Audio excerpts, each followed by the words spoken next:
Hello student, welcome to my classes. बेटा आज हम डिस्कस करने जा रहे हैं आपकी 9th क्लास का हिस्ट्री का सेकंड नंबर वाला चैप्टर। ठीक है, ये जो चैप्टर है यूट्यूब के आपको बहुत सारे चैनलों पे मिल जाएगा।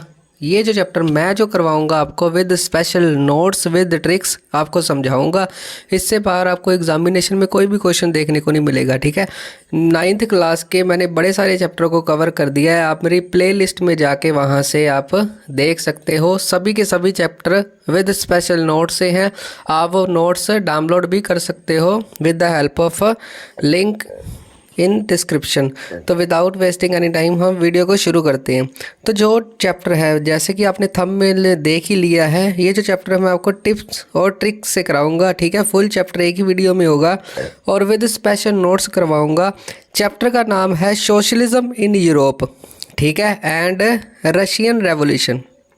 ये जो चैप्टर है दो इम्पोर्टेंट टर्म से मिलके बना है, एक तो सोशलिज्म इन यूरोप और एक रशियन रेवोल्यूशन। अब इस बात को समझते हैं, हम वीडियो को शुरू करते हैं। पहले मैं आपको चैप्टर का मतलब समझाऊंगा, उसके बाद आपको मैं लाइन टू लाइन बढ़िया तरीके से स्पेशल ट्रिक्स और नोट्स से कराऊंगा चैप्टर का भी। इससे बाहर कोई भी क्वेश्चन आपको एग्जामिनेशन में देखने को नहीं मिलेगा। ठीक है, जैसे कि मैंने बताया है कि उस समय एक तो हम कॉन्टिनेंट की बात करेंगे, यूरोप। यूरोप एक ऐसा कॉन्टिनेंट है जहाँ पर रशिया देश है। ठीक है, तो चैप्टर क्या है आपका, कॉन्सेप्ट क्या है। कोई भी चीज़ करने से पहले आप अगर कॉन्सेप्ट को अच्छी तरह समझ लेते हो तो आपको चैप्टर इजी लगेगा। ठीक है, तो बेसिकली यूरोप जो कॉन्टिनेंट है उसमें समाज कैसा था, मतलब अगर बात करें इंडिया में लोग कैसे हैं, तो इंडिया में सॉरी बहुत सारे धर्मों के लोग रहते हैं और उनकी सोच भी अलग अलग है। वैसे ही इस चैप्टर में अनेक प्रकार के जो धर्म हैं वो कैसे हैं, उनकी सोच कैसे है यूरोप में, एक तो ये देखेंगे। और यूरोप में एक देश है रशिया, जो वर्ल्ड का सबसे बड़ा देश माना जाता है। वहाँ पर एक रेवोल्यूशन आई थी, क्रांति आई थी। वो कैसे आई थी, क्या उसके हालात थे। ठीक है, तो बेसिकली ये जो चैप्टर है मोनार्की के ऊपर बेस है। मोनार्की मतलब पहले राजे महाराजाओं का राज होता था, उससे तंग आके लोग क्या करते थे, रेवोल्यूशन लेके आते थे। वही इस चैप्टर में हम डिस्कस करेंगे। तो बेसिकली अभी हमने सिर्फ और सिर्फ चैप्टर का नेम का मतलब समझा है। आई होप यहाँ तक आपको वीडियो अच्छी लगी और समझ आ गई। ठीक है, तो इससे बाहर आपको कोई भी क्वेश्चन देखने को नहीं मिलेगा। आप अगर एग्जामिनेशन में जाते हो तो ये रिवाइज कर लो। ठीक है, साथ में आप नोट्स डाउनलोड करके, जिसका लिंक आपको डिस्क्रिप्शन में दे दूंगा, आप नोट्स मेरे विद माय लोगो और विदाउट माय लोगो भी डाउनलोड कर सकते हो, कोई दिक्कत की बात नहीं है। ठीक है, तो बेसिकली अगर मैंने यहाँ पर अगर बात की है यूरोप की, तो यूरोप में कौन कौन सी जाति के लोग रहते थे, सोशलिज्म समाज कैसा था यूरोप का, और रशिया में जो रेवोल्यूशन आई थी उसके बारे में डिस्कस करेंगे। तो बेसिकली रशिया के ऊपर ज़्यादा बेस है, क्योंकि यहाँ पर जो किंग राज कर रहा था, एक तो आपने याद रखनी है बात, जो रशिया का राजा था उस टाइम पूरी रशिया का, तो तिसार, यहाँ पर दिखा देता हूँ, TSAR, the king of Russia, जिससे लोग तंग थे। बड़ी सारी और भी बातें डिस्कस करेंगे। ठीक है, उस समय समाज में लोग कैसे थे। ठीक है कौन कौन सी सोच के लोग रहते थे, विद्वान थे, कौन कौन सी सोच उनकी थी। ठीक है, कैसे वो वर्ल्ड को चेंज करना चाहते थे। तो ये सारा इसके ऊपर ही चैप्टर बेस है। तो बेसिकली चैप्टर की शुरुआत होती है आपका कि जो सोशलिज्म है, the basic idea of socialism. Concept ये आता होता है समाज में जो बेसिक आइडिया सोशलिज्म का वो क्या है। ठीक है, अगेंस्ट प्राइवेट प्रॉपर्टी, वो प्राइवेट प्रॉपर्टी के अगेंस्ट से। अगर आपको कॉन्सेप्ट आता है एग्जाम में, व्हाट इज़ द थिंकिंग या आइडियोलॉजी ऑफ सोशलिज्म, तो वो क्या चाहते थे, अगेंस्ट प्राइवेट प्रॉपर्टी, मतलब राजे महाराजाओं का राज अंत हो जाए, प्राइवेट ही होते हैं राजे महाराजे। ठीक है, वांटेड कंट्रोल बाय गवर्नमेंट, वो समाज को किसके द्वारा कंट्रोल करना चाहते थे, सरकार द्वारा। जैसे अब हम डेमोक्रेसी में देखने को मिलती है, जैसे सरकार, लोग सरकार को चुनते हैं, जिसको सबसे ज़्यादा वोट मिलती है वही क्या करता है, समाज को चलाता है। जैसे कि मैंने बताया है, जो चैप्टर है पहले लिखा हुआ है ना ऊपर देखो, सोशलिज्म इन यूरोप, यूरोप में समाज कैसे था। तो समाज में बहुत सारे विद्वान रहते थे, उनकी सोच कैसे थी। ठीक है, तो वो एग्ज़ाम में बड़ी बार पूछा गया है कि कौन से जो फिलोसफर की कौन सी सोच थी। तो सबसे पहले हम बात करते हैं कार्ल मार्क्स की। समाज में उस समय एक कार्ल मार्क्स का व्यक्ति रहता था, वो फिलोसफर था। उसकी सोच क्या थी हु फेवर्ड सोशलिज्म, जो सोशलिज्म के पक्ष में था। ये बड़े कॉम्प्लिकेटेड क्वेश्चन आते होते हैं, कौन किसके पक्ष में था, किसकी क्या सोच थी, यही एग्ज़ाम में क्वेश्चन पूछे जाते हैं, ठीक है। और वो एक पार्टी का हेड था, जैसे बीजेपी पार्टी का हेड कौन है आज के टाइम में, मोदी, वैसे ही वो एक पार्टी का हेड था जिसका नाम था रशियन डेमोक्रेटिक वर्कर पार्टी, ठीक है। अगर क्वेश्चन आता है एग्ज़ाम में आपको कि who is the head of Russian democratic workers party, तो कौन है, कार्ल मार्क्स, ठीक है। आई होप यहाँ तक आपको समझ आ गया। दूसरी बात करें, अब दूसरी बात जब करते हैं तो बात आती है कैपिटलिज्म की, ठीक है। उस समय समाज में कुछ ऐसे व्यक्ति भी थे जो कैपिटलिज्म की सोच पे आधारित थे। आप समझो इस बात को, जब भी बात आती है कैपिटल की, कैपिटल का मतलब होता है पैसे, अब बात आती है कैपिटलिज्म की। अब कैपिटलिज्म से आधार के लोग क्या थे, दे वांटेड मैक्सिमम प्रॉफिट। अब जो कैपिटलिज्म के आधार की सोच वाले लोग थे उस समय यूरोप में, वो लोग क्या सोचते थे कि हमें सिर्फ और सिर्फ पैसा चाहिए, जिस जैसे मर्जी आ जाए, ठीक है। They wanted control by individual. अब वो लोग की सोच क्या थी कि उनके ऊपर राज कौन करे, इंडिविजुअल, कोई एक बंदा ही करे, मतलब सरकार के वो पक्ष में नहीं थे। वो लोग चाहते थे कि नॉन डेमोक्रेसी आए, सीधी सी बात है। दे फेवर ऑफ प्राइवेट प्रॉपर्टी। अब वो प्राइवेट प्रॉपर्टी के क्या थे, हक में थे। भाई यही क्वेश्चन आते थे, कार्ल मार्क्स की थिंकिंग क्या थी उस समय समाज में, ठीक है। कैपिटलिज्म की क्या थिंकिंग थी, ठीक है। और भी बड़े सारे फिलोसफर हैं, उनकी थिंकिंग क्या थी, उसके ऊपर बेस है ये चैप्टर, ठीक है। अब बात करते हैं मोस्ट इम्पोर्टेंट लेनिन, ठीक है। अब इस बात को ध्यान से समझो, उस समय समाज में एक लेनिन फिलोसफर था, लेनिन, ठीक है। और वो कौन सी पार्टी का हेड था, बोल्शविक का, ठीक है, ये याद रखना नाम। Who is the head of बोल्शविक party, जैसे बीजेपी पार्टी वैसे उस समय बोल्शविक पार्टी थी, उसका हेड कौन था, लेनिन। अब लेनिन की 3 डिमांड थी जिसको क्या बोला जाता है, अप्रैल थीसिस बाय लेनिन, ठीक है। अगर आ जाए आपको कॉन्सेप्ट कि what is the April thesis, तो अप्रैल थीसिस किससे जुड़ा हुआ, लेनिन से, जो हेड था किसका, बोल्शविक पार्टी का, ठीक है। और उसकी 3 डिमांड क्या थी जिसको अप्रैल थीसिस बोला जाता था, पीस, वो शांति चाहता था, लैंड रिफॉर्म्स, वो लैंड रिलेटेड रिफॉर्म चाहता था, सुधार चाहता था, और बैंक भी नेशनलाइज्ड, और वो चाहता था जितने भी बैंक है वो नेशनलाइज्ड हो जाए। नेशनलाइज्ड का मतलब होता है कोई भी प्राइवेट बैंक है वो सरकारी बैंक बन जाए, उसको क्या बोलते हैं, नेशनलाइज्ड, ठीक है। आई होप ये आपको लेनिन वाला कॉन्सेप्ट अच्छी तरह समझ आ गया। अब एक पार्टी बनी थी बोल्शविक पार्टी से अलग होके, एक और पार्टी बनी थी जिसका नाम था मेंशविक, याद रखना है। बोल्शविक पार्टी से एक पार्टी अलग होके बनी थी जिसका क्या नाम है, मेंशविक। तो उसका मीनिंग क्या है, it was break away group of Bolshevik. Concept reader में भी दिया गया है और आपके क्वेश्चन में भी आ सकता है, which party broke from the Bolshevik party, मतलब उनसे साथ छोड़ दिया था उन्होंने, तो वो कौन सी पार्टी थी, मेंशविक। आई होप ये फर्स्ट स्लाइड आपको अच्छी तरह समझ आ गई थी, उस समय समाज में कौन कौन से लोग थे, उनकी सोच क्या थी, ठीक है। और भी रशिया में रेवोल्यूशन कैसे आई ये हम डिस्कस कर रहे हैं, ठीक है। अगर वीडियो अच्छी लग रही है तो please like share and comment. बढ़ते हैं आगे, वेट। और भी बड़ी कैटेगरी के लोग वहाँ पर रहते थे, हाँ जी। जैसे अगला नाम है रॉबर्ट ओवन, ठीक है। रॉबर्ट ओवन ये क्या था, एक सोशलिस्ट था, सभी सोशलिस्ट थे। अब पता है क्या होता है, सभी टीचर है, अब आपको एसएसटी के भी बड़े टीचर मिल जाएंगे, ठीक है। सभी का तरीका पढ़ाने का अलग होता है, ठीक है। वैसे ही उस समय समाज में बहुत सारे सोशलिस्ट थे, कैपिटलिस्ट थे, ठीक है। रॉबर्ट ओवन था या लेनिन था, वो समाज सुधारक थे, वो अपने तरीके से समाज को सुधारना चाहते थे। अब रॉबर्ट ओवन क्या चाहते थे, बिल्ड ए कोऑपरेटिव कम्युनिटी। अब उन्होंने एक ग्रुप समझ लो, एक लोगों को जोड़ा जिसका क्या नाम था, उसके ग्रुप का कोऑपरेटिव कम्युनिटी, ठीक है। कॉल्ड न्यू हार्मनी, जिसको क्या बोला जाता था, न्यू हार्मनी। हार्मनी का मतलब होता है भाईचारा। अब इस वर्ड को याद रखने का तरीका, जो भाई होता है एक दूसरे के हार डालता है तो हार्मनी, ठीक है। तो कोऑपरेटिव कम्युनिटी किसने बनाई थी, रॉबर्ट ओवन ने, ठीक है। उसके बाद है लुइस बैलेंस, BLANCE, ये फ्रांस का था रहने वाला, ये भी सोशलिस्ट था, सभी सोशलिस्ट हैं, ठीक है। अब उसकी सोच क्या थी समाज में, ही वांटेड द गवर्नमेंट। अब वो क्या, उसकी सोच क्या थी, गवर्नमेंट की थी। वो कहता था कि समाज को चाहे रशिया है, चाहे पूरा का पूरा यूरोप है, उसकी सोच क्या थी कि समाज को कौन चलानी चाहिए, गवर्नमेंट द्वारा चलाना चाहिए। अब आपको डिफरेंस भी आ सकता है, what is the thinking difference between capitalist and Louis Balance, या what is the difference between Louis Balance and Lenin. तो उनकी सोच में क्या डिफरेंस है, ये यही क्वेश्चन बनते हैं। ठीक है, अगला है फ्रेडरिक एंजल्स। ठीक है, ये भी एक सोशलिस्ट था, ही अगेंस्ट कैपिटलिज्म। अब वो कैपिटलिज्म की सोच के खिलाफ था। अब कैपिटलिज्म क्या चाहते थे, सिर्फ और सिर्फ पैसा। They believe in private property, they believe in government by individual, पीछे हमने पढ़ लिया। तो ये अलग अलग प्रकार की समाज में क्या सोच थी और लोग क्या सोचते थे एक दूसरे के बारे में, इसके बारे में है।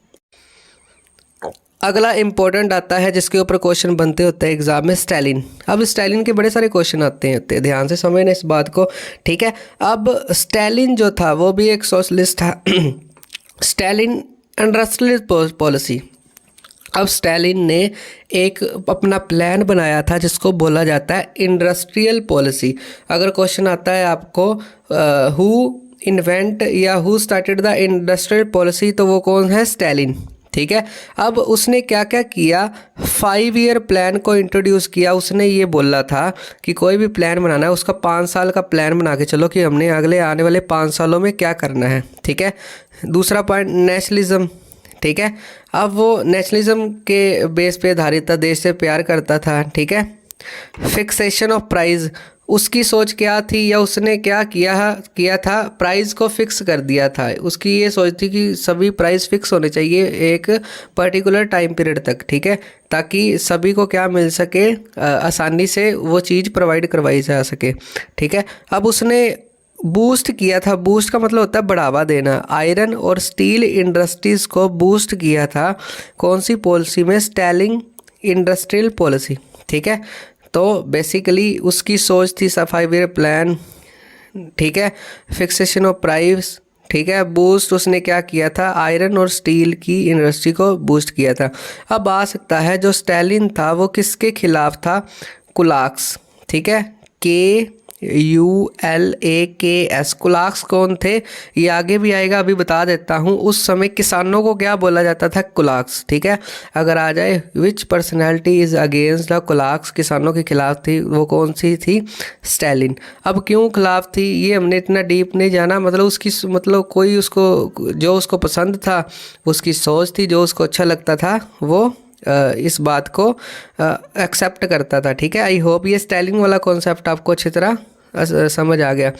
5 ईयर प्लान, नेशनलाइजेशन। ठीक है, फिक्सेशन ऑफ प्राइस, बूस्ट क्या किया था। ठीक है, आई होप यहाँ तक आपको चैप्टर की अच्छी समझ लग रही है। अगर आपको ये नोट्स चाहिए तो डिस्क्रिप्शन में लिंक दे दूँगा, आप मेरे नोट्स विद माई लोगो और विदाउट माई लोगो भी डाउनलोड कर सकते हो। डाउनलोड करने का ये फ़ायदा होएगा, आपको बार बार लिखने की ज़रूरत नहीं पड़ेगी। एक बार वीडियो देखो और आपका 10 से लेके 15 मिनट तक ये चैप्टर रिवाइज हो जाएगा बिफोर एग्ज़ाम। अगला जो इंसान है या फेमस पर्सनालिटी है, अलेक्जेंडर किन्स्की। ठीक है, उसकी सोच क्या थी, वो किसके खिलाफ था, किसके साथ था, ये सारा डिस्कस करेंगे। अब बेसिकली लीडर ऑफ मेंशविक पार्टी, मैंने आपको बोला था कि एक पार्टी से अलग होके एक पार्टी बनी थी जिसका क्या नाम था, मेंशविक। अब मेरे को कमेंट बॉक्स में बताओ आप कौन सी पार्टी मैंने बोली थी और उसका हेड कौन था, लेनिन। मैंने ये इतना बता देता हूँ। अब जो अलेक्जेंडर था वो बेस्ड ऑन लिबरिज्म, वो किसके ऊपर विश्वास रखता था, लिबरिज्म। लिबरिज्म का मतलब होता है फ्रीडम, याद रखना। वो चाहता था कि समाज में सभी लोगों को आज़ादी मिल सके, फ्रीडम मिल सके। ठीक है, he wanted the change bye education and reform among workers. वो चाहता था कि जो वर्कर्स हैं उनकी लाइफ कैसे चेंज हो, एजुकेशन से उनके बच्चों को एजुकेशन मिले और रिफॉर्म्स, उसमें उनकी जो सिचुएशन है उनके सुधार हो सके। तो यही क्वेश्चन बनते होते हैं, अलेक्जेंडर और लेनिन की सोच में क्या फ़र्क था, या अलेक्जेंडर की सोच क्या थी। ठीक है, जस्ट स्टालिन की सोच क्या है, कैपिटलिज्म क्या चाहते थे समाज में, ये सारा हम डिस्कस कर रहे हैं। समाज में क्या चल रहा था उस समय, समाज में ये जो रशिया की बात कर रहे हैं, राजा कौन था, तिसार, याद रखना इस बात को। ठीक है। अब बात करते हैं सोसाइटी की। अब जैसे हमारी सोसाइटी में बहुत सारे धर्मों के लोग रहते थे, उस समय सोसाइटी 3 धर्मों के लोगों में डिवाइड थी। याद रखना है सोसाइटी क्या थी, डिवाइडेड इनटू 3 पार्ट्स। ठीक है, सबसे पहला पार्ट है लिबरिज्म, दूसरा है रेडिकल्स और last one is a conservatives. अब जैसे हमारे समाज में हिंदू लोग रहते हैं, मुसलमान लोग रहते हैं, या ईसाई रहते हैं, या कोई भी लोग रहते हैं। अब बात करें अगर हिंदुओं की तो आप क्या बोलोगे, हिंदू पाठ पूजा करते हैं। ठीक है, अब बात करेंगे मुसलमानों की, मुसलमान लोग क्या करते हैं, नमाज पढ़ते हैं। तो उनके रीति रिवाज भी अलग है, उनकी सोच भी अलग है। वैसे ही आपको कॉन्सेप्ट रीडर में ये दिया गया है, कॉम्प्लिकेटेड है, पर मैंने यहाँ पर आपको आसानी से समझाने की कोशिश की है। जो उस समय समाज था 3 ग्रुप्स में डिवाइड था, लिबरिज्म, रेडिकल और कंजर्वेटिव। अब पहले मैं लिबरिज्म की बात करता हूँ कि उनकी सोच क्या थी, वो लोग क्या चाहते थे समाज से। आई होप आपको चैप्टर अच्छी तरह समझ आ रही है। तो सबसे पहले बात करते हैं लिबरिज्म की। लिबरिज्म के आइडिया क्या थे, सबसे पहले इक्वालिटी ऑफ ऑल। जो लिबरिज्म के अंडर लोग थे वो लोग चाहते थे सभी को इक्वालिटी मिले। अगेंस्ट रूलर, वो लोग क्या चाहते थे कि राजे महाराजाओं का राज नहीं होना चाहिए। ठीक है, गवर्नमेंट होनी चाहिए, इसीलिए वो रूलर्स के अगेंस्ट थे। ठीक है, favour of independent judiciary. Judiciary का मतलब क्या होता है, जो हमें न्याय देती है। वो लोग चाहते थे कि जो न्याय देने वाली, चाहे वो सुप्रीम कोर्ट है आज के टाइम में, चाहे वो हाई कोर्ट है, वो आज़ाद होनी चाहिए। आज़ाद का मतलब उसके ऊपर कोई भी किसी का हक नहीं होना चाहिए। ठीक है, तो वो लोग ये चाहते थे। अगली बात वो क्या चाहते थे कि फेवर ऑफ चेंज।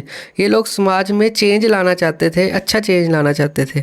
ठीक है, अब last one is they are not Democrats.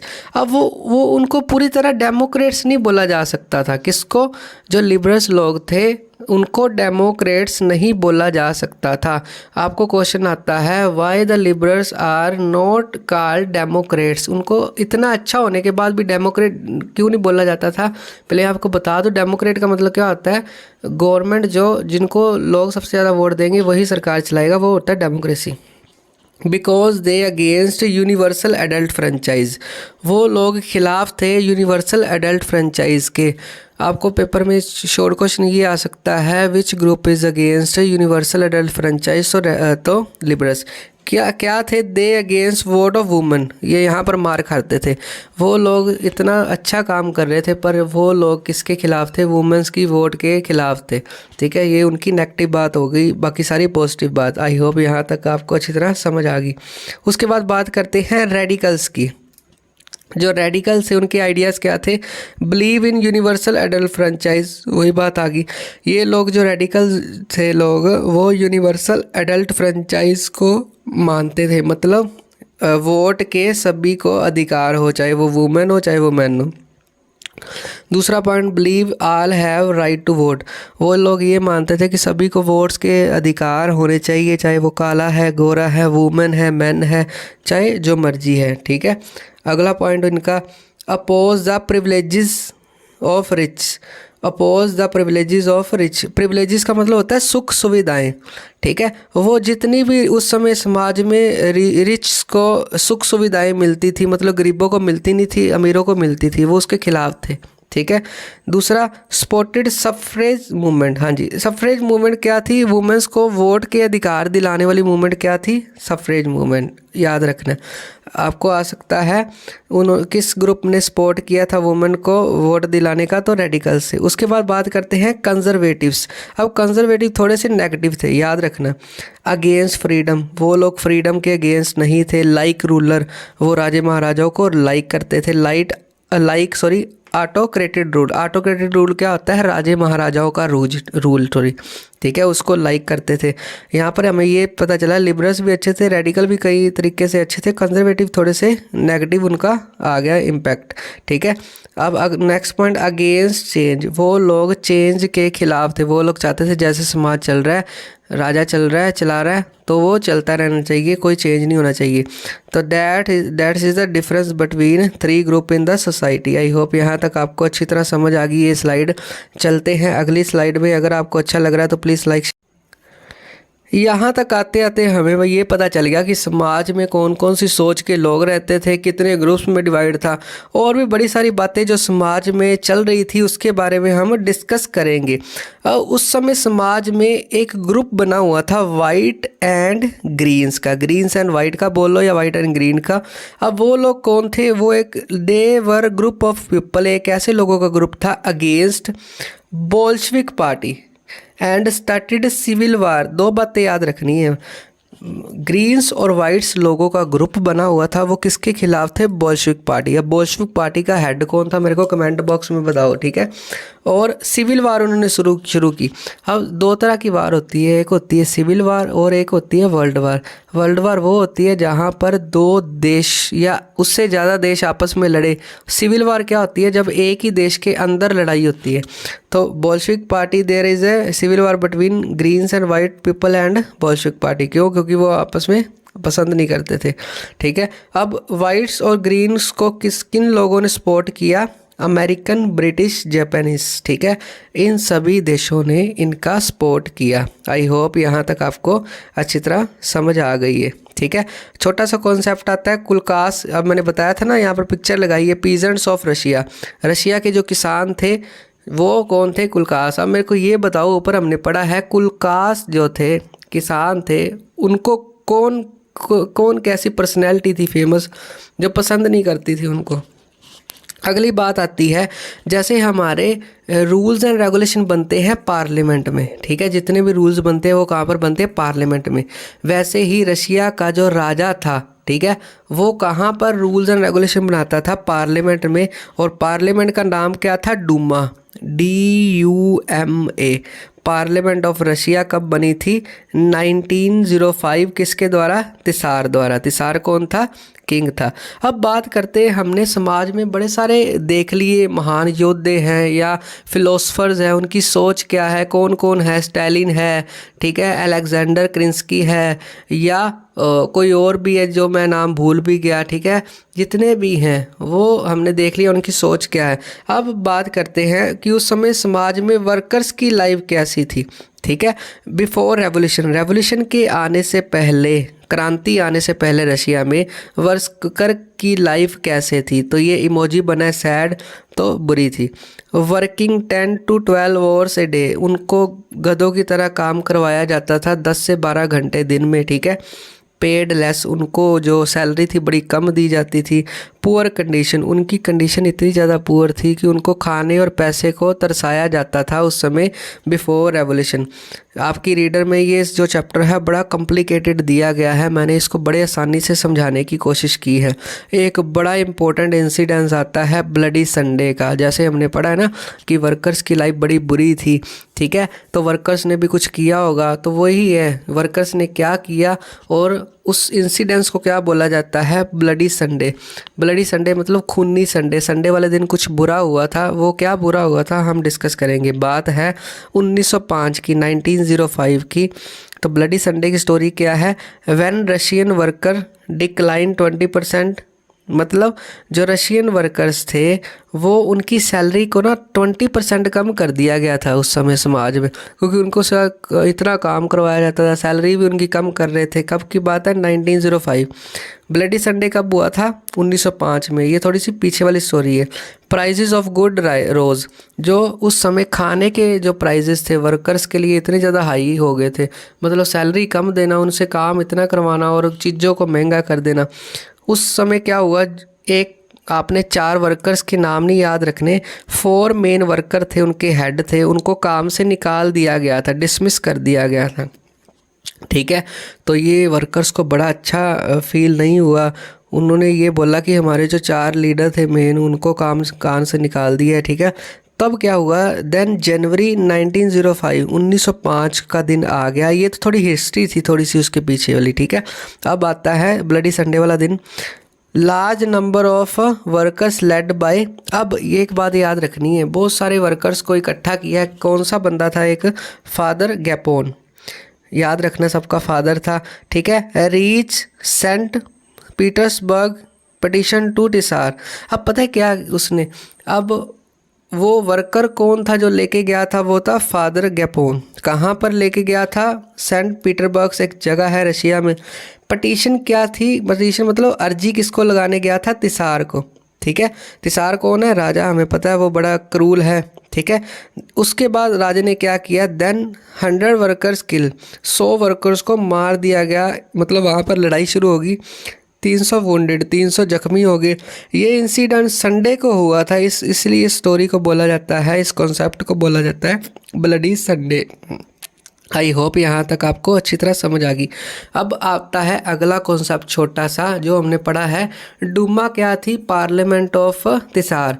अब ये इंसिडेंट्स के बाद ही उसने डूमा का निर्माण किया था। अगर आ जाए आपको विच incidents the king make Duma, तो वो कौन सी थी? Bloody Sunday. ठीक है, 1905 का ये इंसिडेंस है। आई होप ये 1905 जो इंसिडेंस है आपको अच्छी तरह समझ आ गया। ठीक है, अब बात करते हैं, अगर आपको दो तरह से अगला कॉन्सेप्ट आ सकता है, अगला पेपर में क्वेश्चन भी पूछा जा सकता है, what is the impact of bloody Sunday. या तो ऐसे आ सकता है या आ सकता है डेट दे के, what is the impact of 1905 revolution. अब क्या हुआ था? 1905 में ही ब्लडी संडे हुआ था और 1905 में ही रेवोल्यूशन आई थी। उसका क्या रिजल्ट निकला? सेवरल रिस्ट्रिक्शन वर इम्पोज, बहुत सारी रिस्ट्रिक्शन लगा दी गई, मनाही लगा दी गई। अब और भी उनके ऊपर मनाही लगा दी गई वर्कर्स की। ठीक है, तिसार चेंज द वोटिंग लॉ। तिसार ने क्या किया? जो भी वोटिंग लॉ थे उस समय, जितनी भी वोट्स होती थी, नाम की होती थी वोट्स, कल चलती तो तिसार की थी, उसने थोड़ी बहुत चेंज कर दी। Duma headed by conservative. अब जो डूमा थी सिर्फ और सिर्फ उनकी जो मेन लीडरशिप है वो किसको दे दी थी? कौन से ग्रुप में? समाज में तीसरे ग्रुप को, कंजर्वेटिव को। अब ध्यान से थोड़ा सा पीछे बैक कॉल करो, वहाँ पर क्या लिखा था? कंजर्वेटिव में वो राजे के साथ थे। ठीक है, वो प्राइवेट प्रॉपर्टी के मतलब खिलाफ नहीं थे, वो चाहते थे कि राजे के राज हो। वो सारा बातें कंजर्वेटिव को इसलिए राजे ने दिया था हेड, क्योंकि वो जानता था कंजर्वेटिव राजे के पक्ष में थे। ठीक है, आई होप यहाँ तक आपको अच्छी तरह समझ आ गई। अब tsar allowed the creation of electing in Duma. अब तिसार ने अलो कर दिया था creation of election in Duma. Duma में इलेक्शन करवाने को मान गया था तिसार राजा। ये थे रेवोल्यूशन ऑफ 1905 में क्या क्या चेंजेस आए जब ब्लडी संडे हुआ था। ठीक है, कैसे भी आ सकती है। ठीक है, अब इस चैप्टर में पता है क्या है? रेवोल्यूशन की बात करेंगे। ब्लडी संडे वाले दिन रेवोल्यूशन कब आई? बहुत सारे मंथ होंगे, 2-3 मंथ होंगे। अक्टूबर में जो रेवोल्यूशन आई उसको बोला जाएगा तो अक्टूबर रेवोल्यूशन। तो बेसिकली कोई दिमाग पे बोझ नहीं डालना, जो इंसिडेंस जिस दिन हुआ बस उसको रेवोल्यूशन का नाम दिया गया है बच्चों को डराने के लिए। आई होप यहाँ तक आपको अच्छी तरह समझ आ गई। अब बात करते हैं अक्टूबर रेवोल्यूशन की। अक्टूबर रेवोल्यूशन क्या थी? अक्टूबर में आने वाली क्रांति। वाई, क्यों? People not happy with Bolshevik. अब पीपल जो थे वो बोल्शेविक पार्टी के खिलाफ थे। ठीक है, क्योंकि बोल्शेविक पार्टी की पॉलिसीज़ लोगों को पसंद नहीं आई, तो इसीलिए उन्होंने क्या किया? अक्टूबर में रेवोल्यूशन लेके आए। कब? अक्टूबर 1917 में। 1917 में अक्टूबर रेवोल्यूशन आई। जगह जगह पर रेवोल्यूशन आएगी इस चैप्टर में। इसको हेड किया गया लेनिन द्वारा और पेट्रोगार्ड सोवियत, पेट्रोगार्ड का ग्रुप समझ लो बस, और लेनिन ने इसको हेड किया अक्टूबर रेवोल्यूशन का। ठीक है, उसके बाद क्या हुआ देखते हैं। अब इस चक्कर में क्या एक मिलिट्री रेवोल्यूशनरी कम्युनिटी बनाई गई। ठीक है, एक ग्रुप बनाया गया किसके द्वारा? मिलिट्री रेवोल्यूशनरी कमेटी बनाएगी किसके द्वारा? लियोन ट्रोट्स्की। ठीक है, ये बस नाम याद रखने, मेन क्या होता है हिस्ट्री में? नेम। ठीक है, लियोन ट्रोट्स्की ने एक कमेटी बनाई। कौन सी? Military revolution committee. कब बनाई थी? अक्टूबर रेवोल्यूशन ने किसने हेड किया था? लेनिन और पेट्रोगार्ड सोवियत ने। कब? 1917 में। आई होप यहाँ तक आपको अच्छी तरह समझ आ गई। ठीक है, अब बात करते हैं आगे क्या हुआ। दे स्टार्टेड रेसिस्ट, विरोध करना शुरू कर दिया। जब ये सारा उन्होंने ग्रुप बना दिया तब उन्होंने विरोध करना शुरू कर दिया। कब? अक्टूबर, 24 अक्टूबर। तब उसका पीएम कौन था उस समय? PM Kerensky against then Bolshevik party rename. तब क्या किया गया, जब उसका पीएम था प्राइम मिनिस्टर क्रिंस्की के अगेंस्ट ये किया गया, तब बोल्शेविक पार्टी को रीनेम कर दिया गया। रीनेम करके क्या रखा गया, रशियन कम्युनिस्ट पार्टी। आपको छोटा सा कॉन्सेप्ट ये आ सकता है कि जो बोल्शेविक पार्टी का रीनेम कब किया गया, जब ये अक्टूबर रेवोल्यूशन हुई, तब बोल्शेविक पार्टी का नेम बदल के रशियन कम्युनिस्ट पार्टी कर दिया गया। अब क्यों कर दिया गया, पीछे ध्यान से आपको रिकॉल करवाता हूँ। वेट, ये देखो यहाँ पर लिखे ना, जो लोग थे अक्टूबर रेवोल्यूशन क्यों आई थी, क्योंकि बोल्शेविक पार्टी के खिलाफ थे। अब बोल्शेविक पार्टी को उन्होंने क्या कर दिया, नेम चेंज कर दिया, उनको मीठी गोली देने के लिए चलो नेम चेंज कर दिया, ठीक है, ताकि ये रेवोल्यूशन आती ना रहे। बेसिकली आपके हिस्ट्री के चैप्टर में क्या होता था कि लोग रेवोल्यूशन लेके आते थे और जो राजे महाराजे थे किसी न किसी तरीके से रेवोल्यूशन को कम करने की कोशिश करते थे, ठीक है। अब बात आती है आगे क्या हुआ, जब अक्टूबर रेवोल्यूशन की बात चल रही है, देन नवंबर की बात आ गई। नवंबर 1917 में बोल्शेविक जो थे उन्होंने कंडक्ट किया इलेक्शन। अब बोल्शेविक पार्टी को ऐसे लगता था हमने नेम चेंज कर दिया और लोग हमारे साथ होंगे, हम इलेक्शन कंडक्ट करवा देते हैं, देखते हैं क्या होता है। उनको ऐसे लगता था वो जीत जाएंगे, बट फेल गेन मेजोरिटी। वो मेजोरिटी मतलब उनकी ज़्यादा संख्या में लोग उनको पसंद नहीं करते थे, उनको वोट भी नहीं डली, तो उन्होंने चौड़े होकर वोट तो दिलवा दिया, तो उसका रिजल्ट क्या हो गया, हार गए। लास्ट में क्या किया गया, Bolshevik took full control of Russia के ऊपर फुल कंट्रोल किसका आ गया, बोल्शेविक पार्टी का ही आ गया, ठीक है। वो राजा के ही बंदे थे, ऐसे ध्यान रख लो, ठीक है। बोल्शेविक पार्टी, अक्टूबर रेवोल्यूशन का क्या आता होता है, अक्टूबर रेवोल्यूशन कब हुई, अक्टूबर रेवोल्यूशन में कौन सी पार्टी का नेम चेंज के क्या कर रख दिया गया, ठीक है। उस पार्टी ने इलेक्शन करवाए तो क्या हुआ, वो हार गए। हारने के बाद उन्होंने पूरा का पूरा कंट्रोल किसके ऊपर ले लिया, रशिया के ऊपर अपना कंट्रोल ले लिया। आई होप यहाँ तक आपको अच्छी तरह समझ आ गया। अब अगला कॉन्सेप्ट आता है चेंजेस आफ्टर अक्टूबर रेवोल्यूशन। अगला कॉन्सेप्ट आता है चेंजेस आफ्टर अक्टूबर रेवोल्यूशन। चाहे जैसी भी रेवोल्यूशन थी, लोग उसे पसंद नहीं थे, हार गई, फिर बाद में उन्होंने चालाकी से अपना ही राज कर लिया। थोड़े से हम पॉजिटिव इम्पैक्ट देखेंगे अक्टूबर रेवोल्यूशन के क्या हुए। आपको आ सकता है what is the positive impact of October revolution. तो सबसे पहले था सेंट्रलाइज्ड प्लानिंग। उन्होंने प्लानिंग करनी शुरू कर दी। पहले क्या थी, जो राजे महाराजाओं के अंडर जो पार्टीज चलती थी वो कोई भी प्लानिंग नहीं करती थी, जो आएगा मौके पे देखा जाएगा। पर उन्होंने इंट्रोड्यूस किया 5 ईयर प्लान्स को, ठीक है, सेंट्रलाइज कर दिया, ठीक है। उसके बाद क्या किया उन्होंने, वेट, आई होप ये सेंट्रलाइज प्लानिंग वाला पॉइंट आपको अच्छी तरह समझ आ गया। उसके बाद बात आती है दूसरी चेंजेस क्या आई, नो प्राइवेट प्रॉपर्टीज़। इसका मतलब क्या है, उस समय जो कैपिटलिस्ट थे, ठीक है, अब पता है क्या है, समाज में पैसे वाले लोग भी थे और राजे भी थे। अब राजाओं ने क्या सोचना शुरू कर दिया, अगर पैसे वाले लोगों के पास ज़्यादा ही पैसे आने शुरू हो गए तो राजा के ऊपर हो जाएंगे, तो उन्होंने प्राइवेट प्रॉपर्टी को नो किया। मतलब जो कैपिटलिस्ट थे उस समय, पैसे वाले लोग थे, जो लैंड लोडर थे, जिसके पास पैसे ज़्यादा थे, ठीक है, उनका एंड कर दिया। मतलब उनके जो पावर्स थी वो छीननी शुरू कर दी थी। वो उनकी सोच बन गई थी अक्टूबर रेवोल्यूशन के आने के बाद। राजे महाराजाओं का ये मानना था कि ये भी लोग रेवोल्यूशन लेके आ सकते हैं। Nationalisation of large industries. अब नेशनलाइजेशन का मतलब होता है सरकारी होना।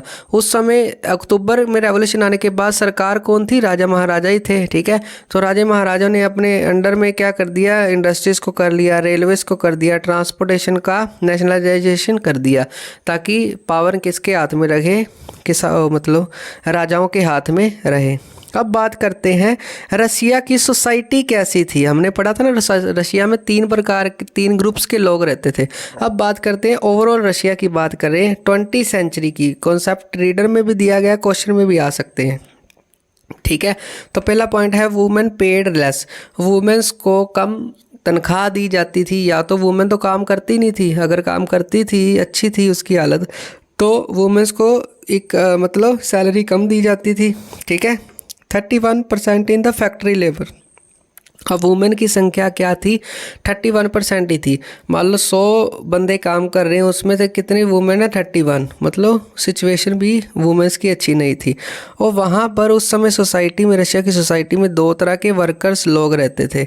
एक थे वेरी स्ट्रॉन्ग लिंक, जिनके समाज में आपस में बड़े सारे लिंक थे, बड़े ज़्यादा स्ट्रॉन्ग लिंक थे।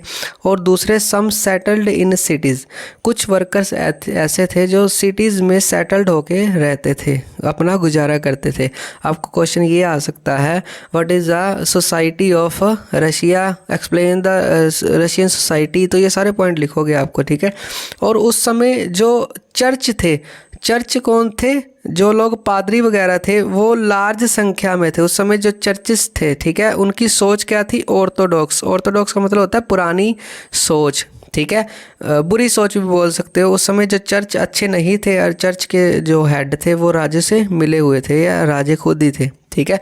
उस समय समाज में एग्रीकल्चरिस्ट मतलब जो लोग एग्रीकल्चर करते थे वो उनकी संख्या कितनी थी, 85%, जो वास्ट मेजॉरिटी माना जाता था। वास्ट मेजॉरिटी मतलब सबसे ज़्यादा संख्या किसकी थी, एग्रीकल्चर करने वालों लोगों की, ठीक है। वहाँ पर कलेक्टिव फॉर्म्स भी थे। कलेक्टिव फॉर्म का मतलब क्या होता है, ये एक किसान है, ये दूसरा किसान है, ये तीसरा, अब तीनों मिलके खेती बाड़ी करेंगे तो कलेक्टिव फार्मर्स थे, जिनको क्या बोला जाता है, क्लॉक, जो मैंने पीछे बता दिया गया, ठीक है। मुस्लिम रिफॉर्मर्स भी थे उस समय सोसाइटी में।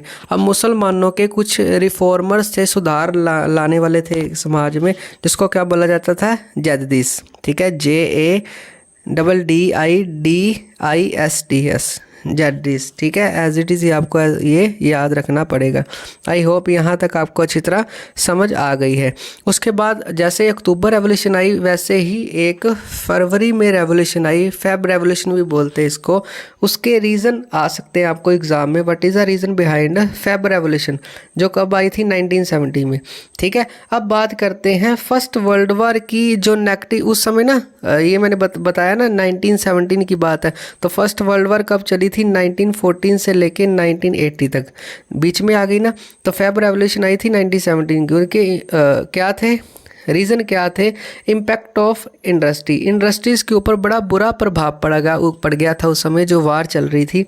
After the first world war, negative impact of Russia, बहुत सारे नेगेटिव इम्पैक्ट पड़े थे रशिया में। इसके चक्कर में क्या था, 7 मिलियन सोल्जर जो थे वो मर गए थे लड़ाई में रशिया के, और 3 मिलियन पीपल रेफ्यूजी बन गए थे। रेफ्यूजी मतलब अपना घर छोड़ के दूसरे जगह जाने को मजबूर हो गए थे, ठीक है। ये फरवरी रेवोल्यूशन के रीज़न है, क्या क्या हुआ था, क्यों फरवरी रेवोल्यूशन आई, क्यों लोगों ने फरवरी में रेवोल्यूशन की। एक तो इंडस्ट्री का बुरा हाल था, दूसरा स्ट्राइक बाय वर्कर्स ने स्ट्राइक शुरू कर दी थी। क्यों, 1970 में शॉर्टेज होनी शुरू हो गई थी फूड आइटम्स की। अब देखो लड़ाई चल रही है तो क्या होएगा, जो आइटम्स है खाने की वो शॉर्टेज हो जाएगी। देन वर्कर ऑन स्ट्राइक, जिसके चक्कर में वर्कर्स ने भी स्ट्राइक करनी शुरू कर दी। अब सोच के देखो, जैसे कोरोना में टाइम हुआ था, जॉब चली गई थी, स्ट्राइक पे आ गए थे लोग, ठीक है। तो वैसा ही कुछ सीन चल रहा था। एट लास्ट क्या हुआ था, लास्ट में क्या हुआ था, क्या 25 फरवरी को, फेब को, गवर्नमेंट सस्पेंडेड डूमा, जो डूमा को सस्पेंड कर दिया गया, मतलब जो राजे ने डूमा बनाई थी वो अब ख़त्म हो चुकी है, क्योंकि समाज में इतने लोग बुरे हालात में हैं।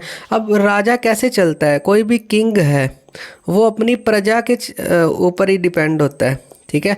अगर वो प्रजा के ऊपर अपना कंट्रोल है, उसका लोगों के ऊपर कंट्रोल है, लोग उसकी बात मानते हैं, तभी वो राजा कहलाएगा। अब राजा की कोई भी प्रजा मर रही है, भूखी है, उसके खिलाफ होगी तो राजा नहीं चल पाएगा अच्छे टाइम में तक, ठीक है। आई होप यहाँ तक आपको अच्छी तरह समझ आ गई। अब बात करते हैं इम्पैक्ट ऑफ फ्रेंच रेवोल्यूशन। अब फ्रांस में जो भी रेवोल्यूशन आई, अक्टूबर में रेवोल्यूशन आई, फेब में रेवोल्यूशन आई, लोगों ने तंग आके जो भी किया, जो भी हमने ऊपर पड़ा है, उसका क्या इम्पैक्ट पड़ा। इंडिविजुअल राइट प्रमोट, इंडिविजुअल मतलब एक, चाहे वो एक पर्सन के राइट है, उसको भी प्रमोशन मिली, मतलब प्रमोट हुआ। पहले क्या होता था, राजा किसी की लाइफ की वैल्यू नहीं समझता था, कोई भी इंडिविजुअल कोई वैल्यू नहीं है, उसकी वैल्यू है सिर्फ राजे की। पर रेवोल्यूशन आने के बाद, क्रांति आने के बाद बड़ा चेंजेस आया, इंडिविजुअल राइट हुए। इंडिया में रेवोल्यूशन को किसने इंस्पायर किया, राजा राम मोहन राय और डिरोजियो, DEROZIA। ये पर्सन के नाम याद रखने हैं। इंडिया में रेवोल्यूशन कौन लेके आया था, समाज में चेंज, समाज सुधारक जिसको बोलते हैं। उसके बाद लास्ट स्लाइड रहेगी आपकी व्यूज़ चेंज बाय रेवोल्यूशन। जो लोगों के रेवोल्यूशन आने के बाद रशिया में जो रेवोल्यूशन आई जगह जगह पर, जगह जगह मंथ में, अलग अलग मंथ में, तो व्यूज़ चेंज हो गए लोगों के। Some changes were necessary by in good ways. अब कुछ चेंज हुए जिसका अच्छे वे में क्या किया गया, लोगों के सामने रखा गया। अब जैसे बहुत सारी मूवमेंट चली, सफरेज मूवमेंट, वुमेंस को वोट दिलाने के हक में, तो लोगों के व्यूज़ चेंज हो गए रेवोल्यूशन के बाद। रिकंस्ट्रक्शन इन सोसाइटी, सोसाइटी का निर्माण किया गया, दोबारा से निर्माण किया गया, ठीक है। सोसाइटी रिकंस्ट्रक्टेड हुई, ठीक है। मतलब सोसाइटी में अब राजे महाराजाओं का राज खत्म हो गया और सोसाइटी को क्या किया गया, इस रेवोल्यूशन के बाद चेंज कर दिया गया, ठीक है। अब जो भी है समाज में अच्छा होगा या बुरा होगा वो लोग तय करेंगे, राजे महाराजे तय नहीं करेंगे। ये तो था full explanation of this chapter. अगर आपको अच्छी लगी तो please like share and comment. मिलते हैं किसी और चैप्टर में, ठीक है। और एक बात और, मैंने एक सीरीज शुरू की है जिसमें आपके सेल्फ स्टडी के very short question answer, short question answer, long question answer line to line समझाता हूँ, जिसका लिंक मैं डिस्क्रिप्शन में आपको दे दूंगा, ठीक है। या मैं इस प्लेलिस्ट के नीचे ही वो वीडियोस को अपलोड कर दूंगा। Bye, take care, have a nice day.